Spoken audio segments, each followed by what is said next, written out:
સુરત શહેરમાં ડ્રગ્સના દૂષણને ડામવા માટે પોલીસ દ્વારા કરવામાં આવેલી એક મોટી કાર્યવાહી વિશે સુરત પોલીસ કમિશનર શ્રી અનુપમસિંહ ગેહલોત સાહેબના નેતૃત્વ હેઠળ ચાલી રહેલા no drugs in Surat city અભિયાન અંતર્ગત ખટોદરા પોલીસે એક આરોપીને નશાયુક્ત માદક પદાર્થ મેફેડ્રોનના મોટા જથ્થા સાથે ઝડપી પાડ્યો છે. ગતરોજ ખટોદરા પોલીસની સર્વેલન્સ ટીમને બાતમી મળી હતી કે ઉધના મગદલા રોડ પર નવજીવન સર્કલથી સોસિયો સર્કલ તરફ જતા સર્વિસ રોડ પર એક વ્યક્તિ સફેદ કલરની મર્ગબેન મોપેડ પર મેફેડ્રોન ડ્રગ્સ વેચવા આવવાનો છે. બાતમીના આધારે Khatodara police inspector Shri C કે નીનામાના માર્ગદર્શન હેઠળ પોલીસે તાત્કાલિક કાર્યવાહી કરી અને સરકારી પંચોને સાથે રાખીને નિર્ધારિત સ્થળે છાપો માર્યો હતો. આ દરમિયાન પોલીસે જાંબલી કલરનું શર્ટ અને કાળા કલરનું પેન્ટ પહેરેલા એક શંકાસ્પદ વ્યક્તિને તેની મોપેડ સાથે ઝડપી પાડ્યો હતો.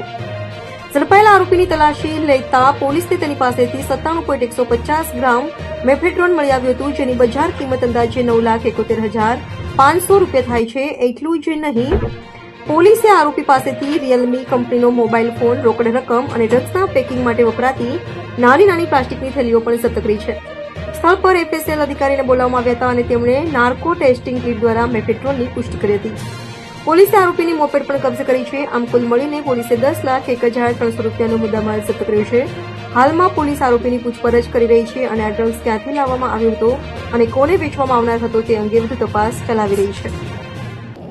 સુરત સિટીમાં no drugs in Surat city અભિયાન મુજબ માનનીય સીપી સરના નિર્દેશ મુજબ આપણા ખટોદરા પોલીસ સ્ટેશનના બે પોલીસવાળા ચેતનભાઈ અને બહાદુરસિંહ એ બંને પેટ્રોલિંગમાં હતા અને બંને માનનીય સીપી સરના નિર્દેશ મુજબ દરેક પોલીસ સ્ટેશનમાં બનાવેલી એનડીપીએસની ટીમના પાર્ટ છે અને એને બાતમી મળી કે નવજીવન સર્કલથી સોશિયો સર્કલ તરફ આવતા સર્વિસ રોડ ઉપર એક બર્ગમેન મોપેડ है एक ઉપર એક માણસ છે, એના પાસે એમડી અને વેચાણ કરે છે ને એમડી બાઇકમાં થઈ શકે. આ બાતમી ઉપર એ બંને માણસો ત્યાં જઈને અને મોપેડને રોકાઈને ચેક કરી તો એક એમડી જેવો પદાર્થ આને બાઇકની ડિગ્ગીમાંથી મળ્યો. એના પછી તરત જ સિનિયર અધિકારીઓને જાણ કરવામાં આવી, એફએસએલને અને સરકારી પંચોને ત્યાં જાણ કરવામાં આવી. સરકારી પંચોની હાજરીમાં એફએસએલ ચેક કરતા જો નશીલો પદાર્થ છે સફેદ કલરનો એમડી પ્રતિસ્થાપિત થયો અને જો આરોપી છે એને અટક કરવામાં આવ્યો છે. આરોપીનું નામ જલાલુદ્દીન ઇસ્માઇલ શેખ છે. वो ફર્નિચરનું મજૂરી કામ કરે છે અને વરિયાળી બજારનો રહેવાસી છે. પ્રાથમિક તપાસમાં જલાલુદ્દીન શેખ જણાવ્યો છે કે કોઈ શોએબ કરીને માણસ છે બાકીનાનો એના પાસેથી પરચેઝ કર્યો છે.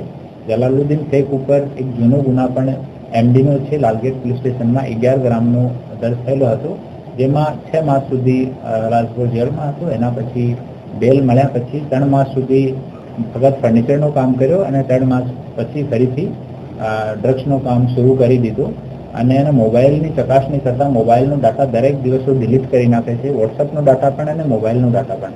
તો મોબાઈલને એફએસએલને મોકલવામાં આવશે અને જે જો પણ ડિટેલ મળશે એના સ્તર પર ફર્ધર કાર્યવાહી કરવામાં આવશે. એના વિરુદ્ધમાં એક લાલગેટ પોલીસ સ્ટેશનમાં જુગારનો પણ ગુના છે. 2 ગુના જૂના છે અને એક ત્રીજો ગુના છે અને ફર્ધર જો ઇન્વેસ્ટિગેશન છે એ ચાલુ છે. ટોટલ જો મુદ્દામાલ મળ્યો છે એ 97.150 ગ્રામ છે, જેની જો કિંમત છે 9,71,500 રૂપિયાની છે અને મોપેડ અને બધું મળીને 10,01,300 રૂપિયાનો ટોટલ મુદ્દામાલ કબજે કરવામાં આવ્યો છે અને ફર્ધર ઇન્વેસ્ટિગેશન ક્યાંથી લઈને આવ્યો, જે વેચાણ કરતો હતો તો ક્યાં વેચાણ કરતો હતો, બીજા કોઈ માણસ પણ ઇન્વોલ્વ છે, એની તપાસ ચાલુ છે.